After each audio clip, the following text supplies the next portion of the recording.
It would be really nice to go on a date with one of those girls from class. John thinks to himself, hopefully, I can find something in common with one of them and maybe make a connection.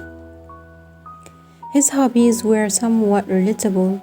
Everybody likes watching TV and movies, including John.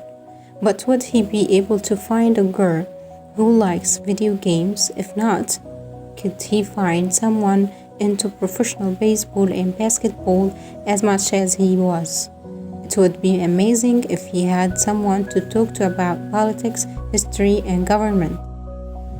The first girl he met from yoga class was Jenny, who seemed really smart right away. She was a big reader, but of fiction rather than non-fiction. Her passion was literature, and she could talk for hours about the current story she was reading. Besides that, she spent a lot of time taking care of her dog and taking him for long walks, and occasionally she'd treat herself to a bottle of wine and watch horror movies. Emily was the second girl he got to know from class. Although she didn't always have a lot of time to talk, there was always somewhere she needed to be. It was obvious that she was extremely fit and in great shape, and Joan later learned that she was a female bodybuilding athlete and coach. If she didn't have an appointment with a client, she was busy building her business. Emily had a big social media following and built a clothing brand that sold t-shirts, sweatshirts, hats, and accessories. You could say she was a workaholic, but you had to admit she was very successful. The last girl John spent time with was Jessica, who was a bit of a social butterfly. She had a large social circle of friends to talk to and hang out with. It was clear that she was an extrovert.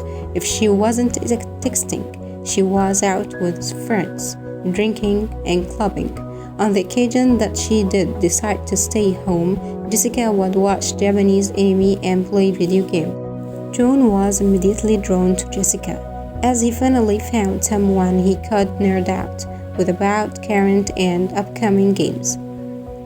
Their personalities, however, didn't seem to match very well. The chemistry just wasn't there.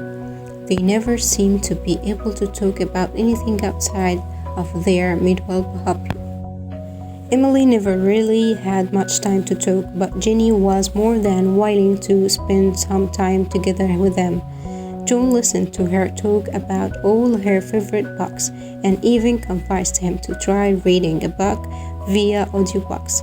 Jenny didn't show much interest in sports or history, but she was attracted to the passion and energy John emitted whenever he spoke about subjects he cared about. Their mutual interest in one another was enough for them to start dating.